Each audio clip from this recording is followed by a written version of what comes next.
Atos capítulo 21, esse texto, quando nós estávamos orando sobre o mês do lar, nós lembramos desse lar aqui, que esse lar é um exemplo para nós. Atos capítulo 21, a partir do verso 7, diz assim: e nós, concluída a navegação de Tiro, viemos a Ptolemaida, e havendo saudado os irmãos, ficamos com eles um dia. No dia seguinte, partindo dali, Paulo e nós que com ele estávamos, chegando a Cesareia, e entrando em casa de Filipe, o evangelista, que era um dos 7, ficamos com ele. Tinha este 4 filhas donzelas que profetizavam. E demoramos nós ali por muitos dias. Chegou da Judéia um profeta por nome Ágabo, e vindo ter conosco, tomou a cinta de Paulo, e ligando-se os seus próprios pés e mãos, disse: isto diz o Espírito Santo: assim ligarão os judeus em Jerusalém o varão de quem é esta cinta, e o entregarão nas mãos dos gentios. E ouvindo nós isto, rogamos tanto nós como os que eram daquele lugar, que não subisse a Jerusalém. Mas Paulo respondeu: que fazeis vós chorando e magoando-me o coração? Porque eu estou pronto não só a ser ligado, mas ainda a morrer em Jerusalém pelo nome do Senhor Jesus. E como não podíamos convencê-lo, nos aquietamos dizendo: faça-se a vontade do Senhor. Deus, a tua palavra convida, aplica a tua palavra em nossas vidas e nossos corações, em nome do Senhor Jesus Cristo. Amém. Poder sentar, irmãos. Irmãos, esse é um dos lares que é mais admirado na Bíblia Sagrada. Não tem um outro lar na Bíblia Sagrada que seja tão abençoado como esse lar. Filipe, um daqueles que foi escolhido lá como diácono, em Atos capítulo 6, no verso 5, a Bíblia diz aqui que ele era evangelista, porque ele saiu evangelizando, né, em Samaria, e esse camarada aqui foi tremendo. E agora ele tinha 4 filhas donzelas profetisas. E é interessante que Paulo chegou ali, Paulo e Silas, e mais alguns irmãos, e naquele lá, então veja, tem uma casa, Felipe, que era usado por Deus, 4 filhas profetizas, mais Paulo e Silas profeta. Chega mais um profeta de Jerusalém por nome Ágabo, e fala os irmãos que estavam lá. Esse lá deveria ser um Pentecostes dia e noite, né? Os irmãos, quando acordavam, eles estavam orando, buscando a face de Deus, coisa tremenda, né? Mas eu quero falar nessa noite com os irmãos, baseado nesse texto, é como a gente vai edificar o nosso lar, irmãos. Você sabe que o lar é o local onde Satanás mais trabalha. Se nós não tomarmos cuidado, o lar, o diabo tem prazer em acabar com as famílias, acabar com o lar. Porque a família, no conceito da sociedade, é a célula máter da sociedade.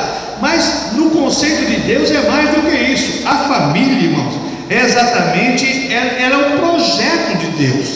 A família é um projeto. Deus criou Adão e Eva, instituiu Noé, no Jardim das Delícias, para instituir uma família.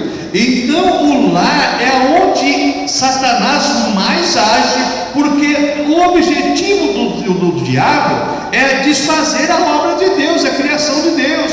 E às vezes, irmãos, nós passamos apercebido por isso. Mas nesse lar aqui, nós vemos esse lar aqui estruturado, e os irmãos aqui, né, existia uma união. A Bíblia fala aqui que chegaram lá, né, na casa do Filipe. Tinha ele 4 filhos, e demorando ali por muitos dias. Quer dizer, o negócio lá era tão bom que, né, quem queria ir embora do lar desse? Quem queria ir embora? Diz aqui, ó, olha aqui, ó, versículo 10: e demorando nós ali por muitos dias, chegou da Judéia um profeta por nome Ágabo. Chega mais um profeta. Quer dizer, é um lar atraente, um lar gostoso, aonde existe os dons do Espírito Santo atuando. Então veja bem, irmãos, os nossos lares cristãos tem que existir essa união, essa unidade. Por que isso, irmãos? Porque isso são os valores comuns que existem no lar. É buscar a presença de Deus. Isso é o princípio fundamental do lar cristão. Esse é o princípio comum. É buscar a presença de Deus. Então são os valores comuns. também dentro desses valores comuns, que é buscar Deus, existe um interesse comum de cada pessoa no lar. Cada um tem um interesse. Um quer um dom para glorificar a Deus, um quer um dom de louvar, para exaltar a Deus, e assim por diante. Então existem os valores comuns de cada pessoa e do lar, e os interesses comuns também relacionados às pessoas do lar. Então esses valores, esses interesses, são as metas que planejada para a vida do lar. Só que existe uma coisa, irmãos. Existe uma coisa, e eu sempre falo, eu participei de algumas palestras com o Dr. Carl, e ele sempre dizia uma coisa: existe um sintoma que as pessoas não percebem, é o sintoma do estresse. Você sabe que o estresse, ele não é simplesmente uma doença que faz a pessoa se abster de comunicação, não. Existe o estresse. Por exemplo, um fio, ele vai, você estiver dentro do local que está vibrando, ele vai sofrer um estresse, ele vai se romper. Uma corda, a mesma coisa. O estresse exatamente é um desgaste. O estresse é um desgaste. Desgasta alguma coisa. Então veja bem, no lar, o que mais acontece é essa enfermidade chamada estresse. É o que mais acontece. Então quando acontece isso, irmãos, olha, a coisa complica. Porque muitas vezes nós estamos preparados para enfrentar o estresse. Por quê? Muitas vezes nós cristãos, e eu já cansei de ouvir isso, irmãos, estresse é coisa do diabo. Não é não. Não é não, isso é coisa da alma. E todo ser humano tem uma alma. E todo ser humano tem uma alma. E a nossa alma fica enferma. O salmista chegou assim, diz assim: por que está batido a minha alma? Porque se perturba dentro de mim. A nossa alma, irmãos, é um problema sério. Então o que é o estresse? Diz aqui o autor que é um estado de fadiga física, mental, acompanhado de irritação e desânimo. Quem escreveu isso aqui? Um é filósofo e o outro é psicanalista. Presta atenção nisso. O estresse é um estado de fadiga física e mental, acompanhado de irritação e desânimo. Por que acontecem as discussões? Por que acontecem os mal entendidos? Exatamente por causa da irritação e desânimo. Tem dia que as pessoas estão azedas, amargas, irritadas. Então veja bem, segundo esse autor, esse é o maior fator de desintegração da família. É aonde faz com que as famílias se degradeiem entre elas. É o estresse. Por quê? A pessoa se irrita e a pessoa ofende, a pessoa machuca, mesmo muitas vezes, segundo esse psicanalista, sem querer. Mas a enfermidade existe na alma da pessoa. Lembra que eu falei do lar de Filipe? Por que nesse lar era um lar aconchegante? Muitos dias aqueles irmãos aí atuando, porque existia a ação do Espírito Santo lá no lar. E para tirar, irmãos, essa irritação, para tirar esse desânimo, essa angústia, muitas vezes os machucados que isso trazem, somente através da ação do Espírito Santo de Deus. Porque senão, irmãos, olha, os lares vão se definhando. Se não for através da oração, do jejum. Então o que acontece? Olha, o estresse, ele desintegra a família de que maneira? Primeiro, porque gera uma irritação na pessoa. As pessoas se tornam irritadas. E hoje nós temos uma época em que 99% das pessoas já levantam irritado. Você sai na rua com o carro aí, parece que o pessoal estão vindo de uma guerra. Parece que as pessoas não levantaram de manhã, parece que saíram de uma guerra, porque todo mundo irritado, né? Se você dá bom dia, a pessoa só fala para você, para mim não é bom dia. Quer dizer, a pessoa está irritada ao extremo. Então esse estresse gera essa irritação. E a pessoa começa a culpar as outras pessoas. Mas o problema é nela, o problema está nela, na pessoa. E se do lado tiver um outro irritado também, meu irmão, porque aí o negócio vai azedar de vez. O negócio vai azedar de vez mesmo. Então, irmãos, olha só como é o negócio. Para não acontecer isso, somente um lar de oração, um lar de profetas. Olha o que diz o autor aqui. Primeiro, o estresse é o maior problema, o maior fator de desintegração da família, porque gera irritação. A irritação gera crítica e acusação. Irmãos, é fácil criticar o outro e acusar o outro, mas o difícil é você reconhecer os erros em você. É fácil, porque se você, irmãos, isso é fácil. Isso é fácil. Apontar para os outros é fácil. O difícil é a gente entender que nós estamos passando por esse processo. Então, a irritação, ela gera crítica e acusação. Quando gera essa crítica e acusação, cria uma barreira, ela cria a dificuldade da comunicação. Então não existe mais aquilo que é exatamente aquilo que deveria existir, como existia nesse lar aqui de Filipe. Todo mundo lá, olha, as 4 filhas da donzela, demorou muitos dias ali, veio mais um profeta e começou a profetizar, e os irmãos agora não queriam que Paulo fosse para Jerusalém, mas como um pontinho convenceu, faça-se a vontade do Senhor. Irmãos, quando o estresse estabelece numa família, que afeta a família toda, porque o estresse começa em uma pessoa. Eu me lembro que esse psicanalista disse uma coisa: o estresse, ele contagia. Ele contagia. A gente pensa que não, mas é uma realidade, irmãos. Ele contagia. Por quê? Uma pessoa nervosa, ela consegue fazer sem nervoso. Uma pessoa calma, para fazer 10 calmos é difícil. Mas uma pessoa irritada, ela consegue irritar um monte. E muitas vezes nós não paramos para pensar nisso. Uma pessoa só faz um bando sem se perder. Então o que acontece? Então, olha, quando esse estresse, o que acontece? Afeta toda a família. Então agora começa a existir o ressentimento. Então agora as pessoas começam a olhar um para o outro. Você é o culpado. Não é você, não, você é culpado. E aí já fica aquele ressentimento, aquela mágoa. Quando a gente começa a ver essas questões, veja bem, existe uma coisa que eles colocaram aqui, que às vezes nós não percebemos essa questão. É a diferença entre o sexo masculino e feminino.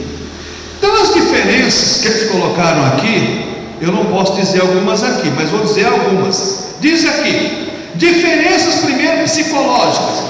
São as diferenças, são os comportamentos das pessoas, as diferenças que abrangem nas áreas, veja bem, primeiro, sociais, afetivas, emocionais, sentimentais, desempenho, mentalidade, sensibilidade, que nós vamos tratar desse assunto, se Deus permitir. Por que isso, irmãos? Por quê? É claro que existem outras diferenças, como ser humano, homem e mulher, são as diferenças psicológicas. Primeiro, o homem, ele é mais racional, mas a mulher é mais intuitiva. O homem age pela razão, a mulher age pela intuição. Se não houver, veja bem,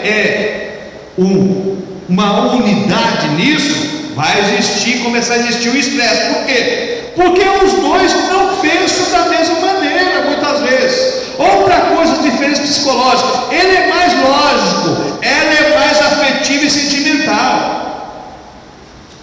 Meu irmão, as mulheres, para gravar data e dia, né, é com elas mesmo.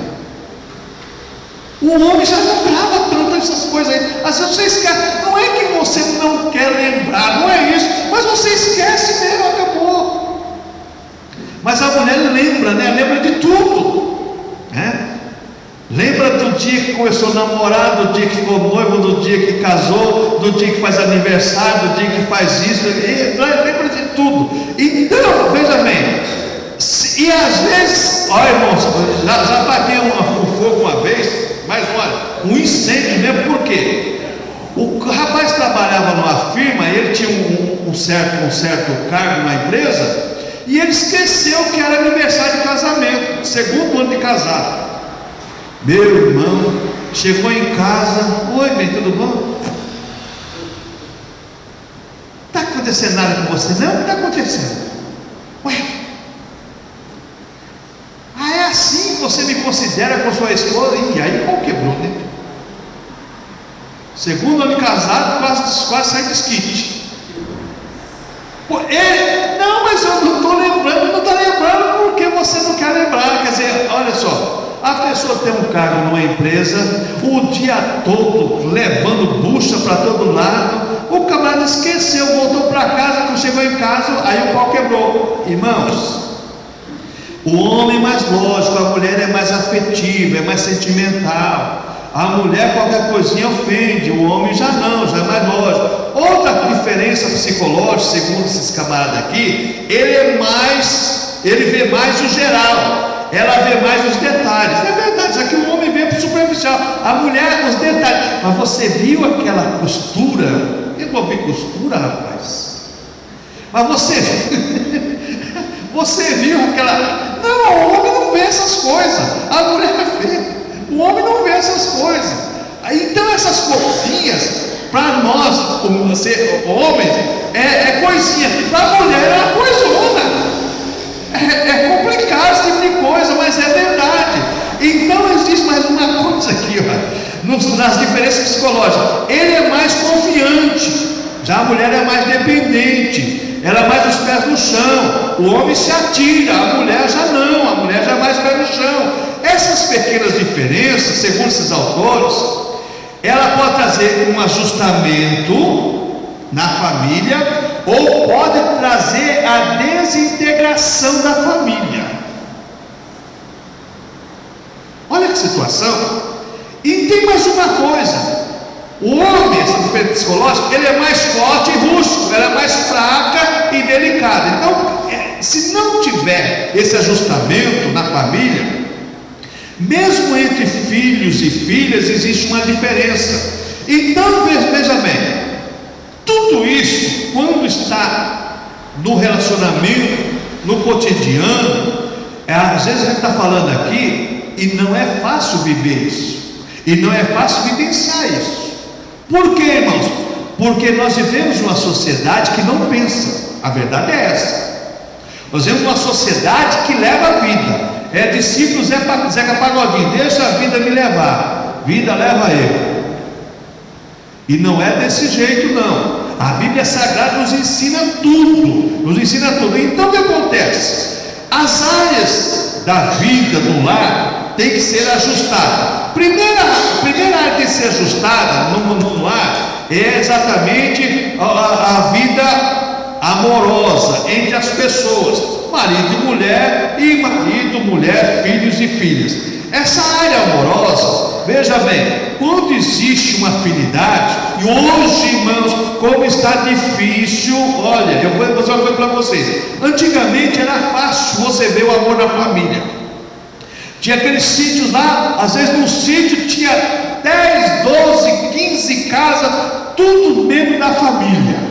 É chamada colônia. Todo mundo morava ali, um casal fazia uma casa, outro casal fazia uma casa, e morava todo mundo ali. Existia realmente amor um pelos outros. Hoje, irmãos,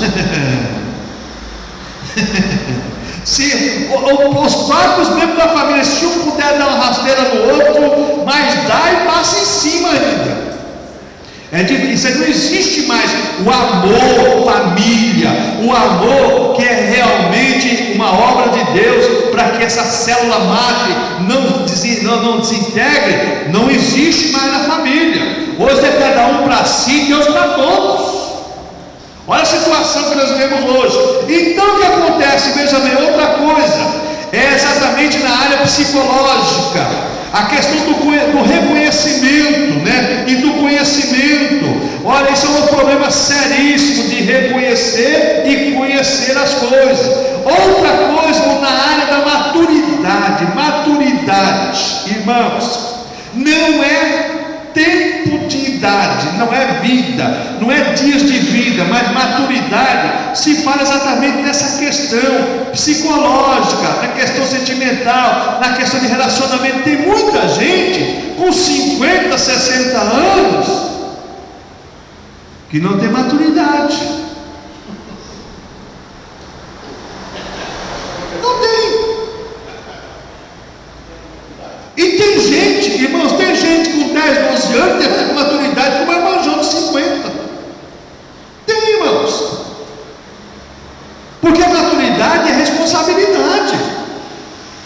Tem pessoas, vou dizer uma coisa para você, tem pessoas que não têm maturidade nenhuma. É uma criançona, só cresceu e ficou velho, só isso. Então veja bem, outra questão agora é a área desse lar aqui. É a vida espiritual que eu quero tratar agora, que está relacionada ao ajustamento nas áreas psicológicas do lar e da família. A área espiritual. Primeira coisa que tem que existir na área espiritual de um lar: equilíbrio.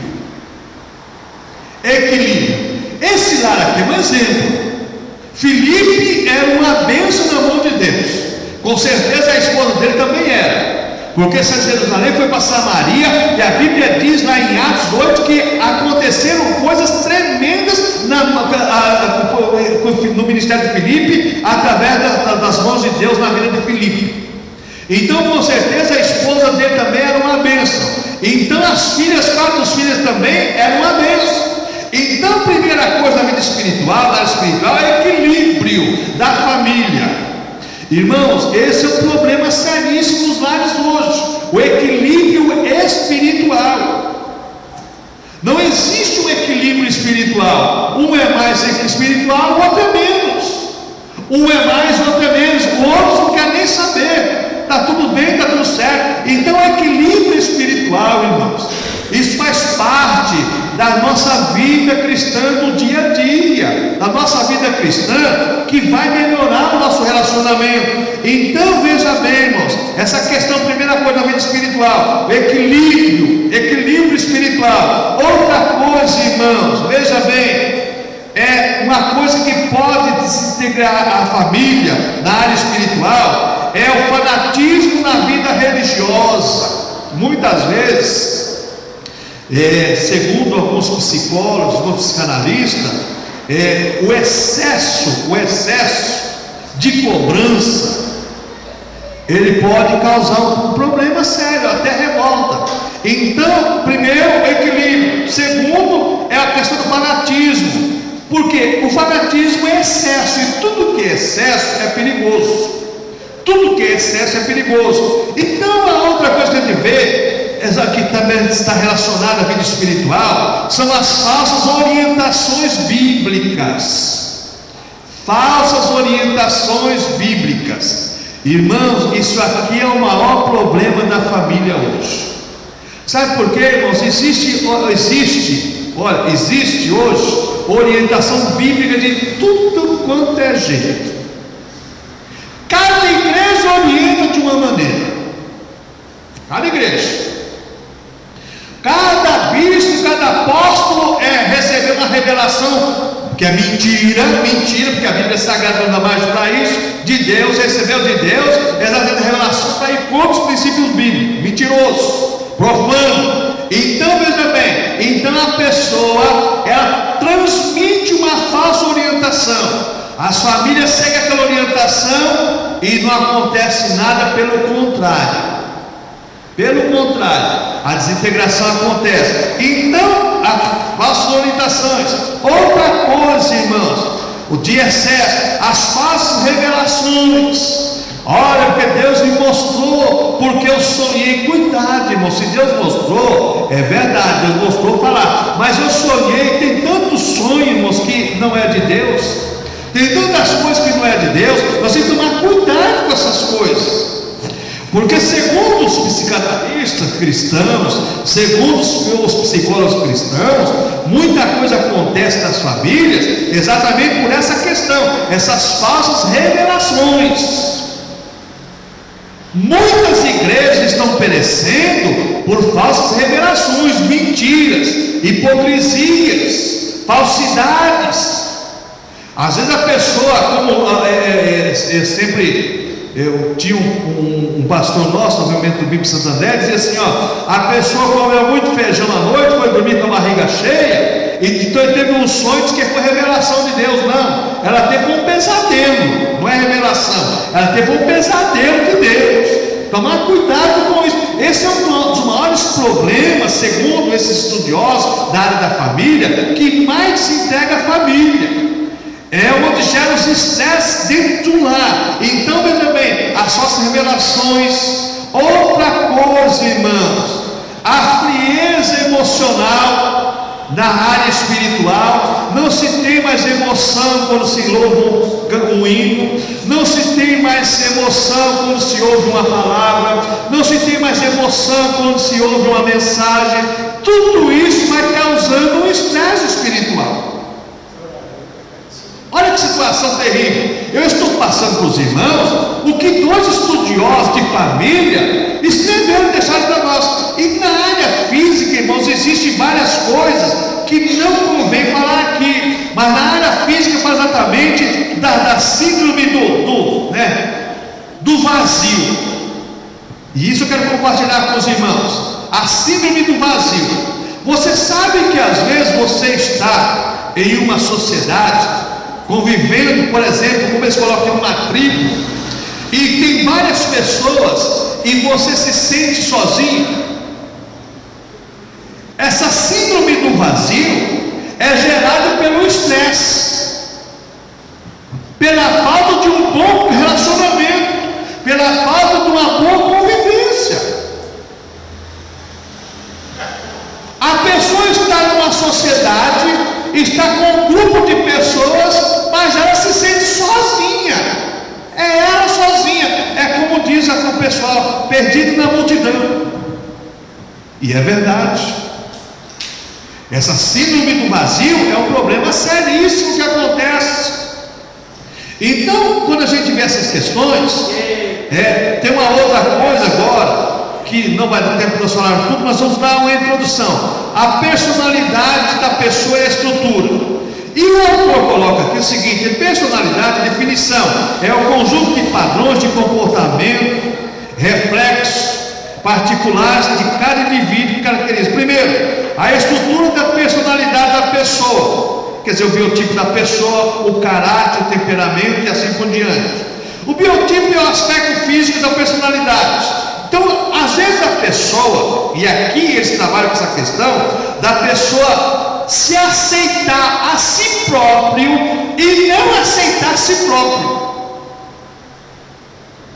E nessa época que nós vivemos hoje, que é a época do belo, do bonito, do rapaz sarado, da moça sarada, né? do manequim, então essa questão do biotipo, né? O aspecto físico da personalidade, a aceitação da pessoa, do seu próprio ser, a pessoa se aceitar como é uma das coisas, segundo eles, que mais gera estresse na vida espiritual do ser humano, é não se aceitar como ser dono daquela imagem.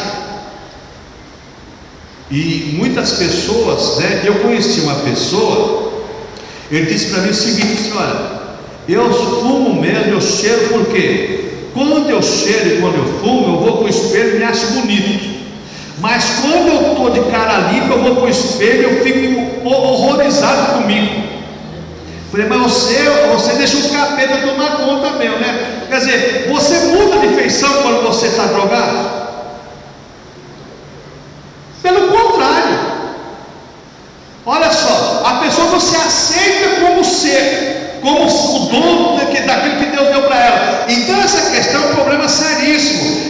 aqui, irmãos, traz uma coisa, segundo os psicólogos, psicanalistas, que é o envelhecimento da mente.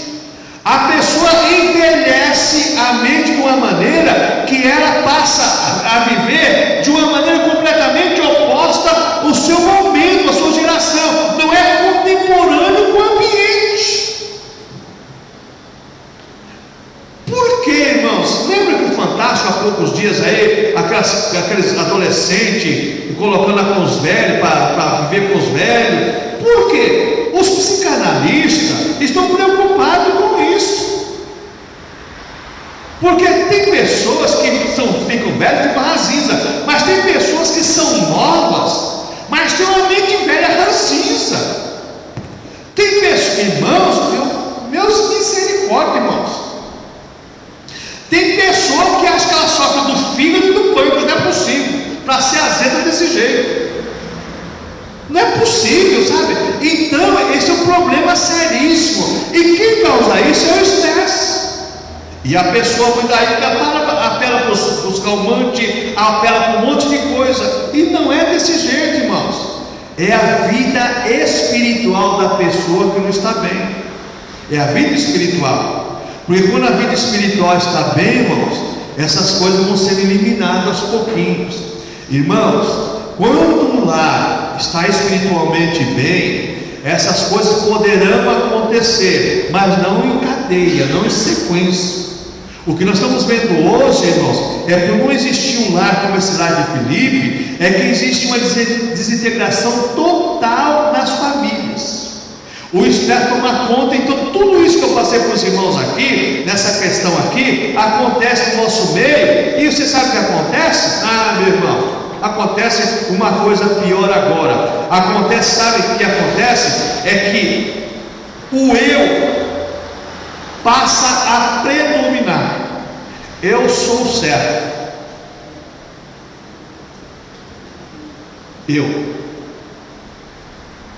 Eu sou correto. Segundo esse camarada aqui, ele diz o seguinte: olha, o caráter é o aspecto subjetivo da personalidade. O caráter não é herdado, é formado. E quem forma o caráter, existe nessa área aqui, veja bem, vários fatores. Primeiro, a convivência, o relacionamento.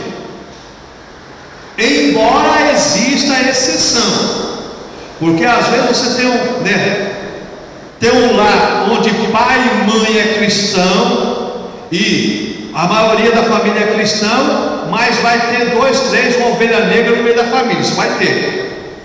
Existe exceção, existe, mas o caráter não é herdado, ele é formado. O que forma o caráter de uma pessoa é o convívio, é o relacionamento. Se colocar uma laranja podre numa caixa de laranja sadia, daí 2, 3 dias vai ter várias laranjas contaminadas. Isso é verdade. O caráter, ele pode ser mudado. O caráter pode ser mudado. Agora o temperamento, ele pode ser aperfeiçoado. Porque o temperamento, veja bem, o temperamento é o aspecto objetivo da personalidade, enquanto o caráter é subjetivo. Então o que acontece? O que acontece é o seguinte: o temperamento, ele não é formado, ele é herdado. É diferente do caráter. Então o temperamento, ele não é formado, ele é herdado. Então nós temos nos seres humanos 4 temperamentos: sanguíneo, colérico, fleumático e melancólico. Cada um tem um temperamento. Esse temperamento influencia muito, que nós temos que para discorrer durante um mês sobre esse assunto. Influencia muito o nosso relacionamento. O sanguíneo é o seguinte, veio para pegar Jesus, corta a orelha dele, é o Pedro, corta a orelha mesmo. O colérico é o seguinte: você pisou no pé dele, enquanto ele não te der um pisão no pé, não vai ter, ele tem que descontar. O melancólico é aquele que tudo ofende ele. O fleumático já é aquele mais, contemplativo, já pensa mais, será que vai dar certo? Será que, né? Então, esses 4 temperamentos influenciam também no relacionamento. E muitas vezes, quando nós não entendemos isso, nessa área da psicologia, da psicanálise, da filosofia de vida, da anatomia humana, nós temos os problemas do estresse, porque nós não entendemos e não compreendemos uns aos outros. Eu me lembro, irmãos, que no ano de 1987, quando o pastor Gutierrez veio dar uma palestra em São João Clímaco sobre psicologia, e ele era até um uruguaio, ele da Igreja Presbiteriana Renovada do Uruguai, da Igreja Presbiteriana, e ele falou sobre esse assunto, sobre a questão do eu. E eu me lembro que quando nós começamos a nos dizer sobre nós mesmos o eu, isso aí leva ao ego. Então sabe o que acontece? O ego é o ser consciente de si mesmo, corresponde à consciência. Eu sou o cara, eu sou a cara, eu estou certo. Então esse eu é o psíquico, é as certas convicções, das ideologias, dos conceitos, dos preconceitos e muitas vezes até da crença. Eu sou mais crente que qualquer um aqui, irmãos. Eu estou doente. Eu estou doente. Só da pessoa pensar assim, a pessoa já está doente. Eu sou o melhor da minha casa, você está doente. Eu sou o mais correto, você está doente.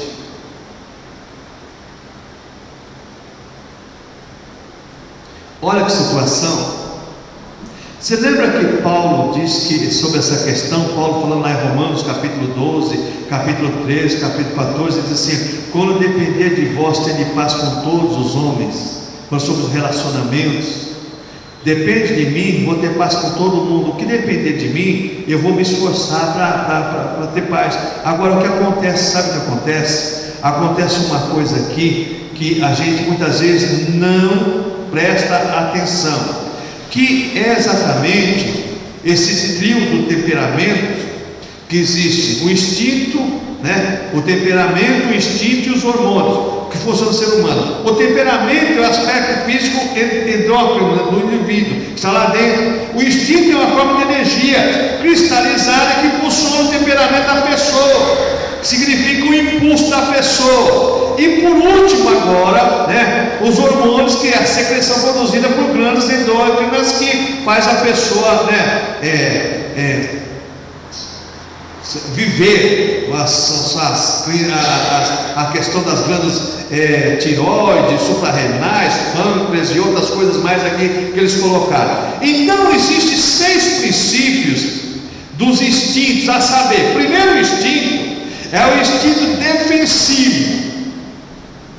A pessoa, quando ela não está bem espiritualmente, ela vai se defender de unhas e dentes, mesmo que ela esteja completamente errada. Mas ela não está bem, esse instinto leva ela a uma posição defensiva. Eu sou a vítima.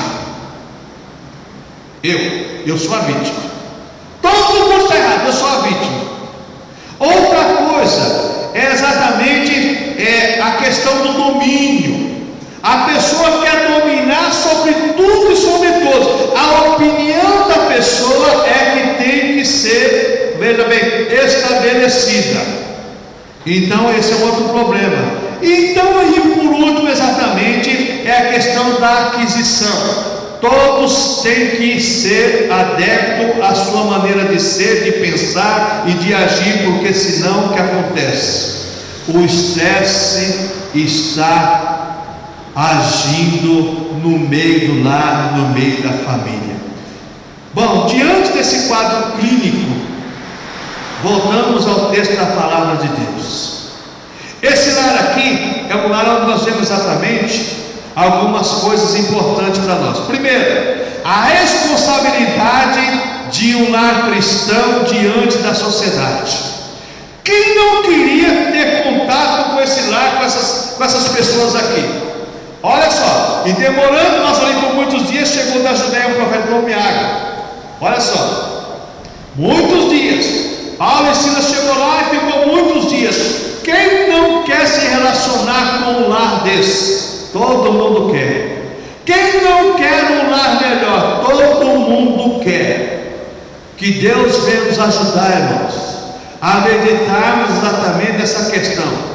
Se nós queremos um lar melhor, um relacionamento melhor, nós temos uma receita aqui na Bíblia Sagrada. É um lar de profetas, como é o que nós titulamos o tema desse mês de maio de 2014, o lar de profetas. Irmãos, que Deus venha nos ajudar a mudar a estrutura do nosso lar em oração, louvor, glorificação e exaltação ao Senhor, para que o estresse não venha a dominar as nossas vidas. Porque hoje, irmãos, o estresse é uma verdade na vida e nos lares dos cristãos. Vamos ficar em pé. Deus querido.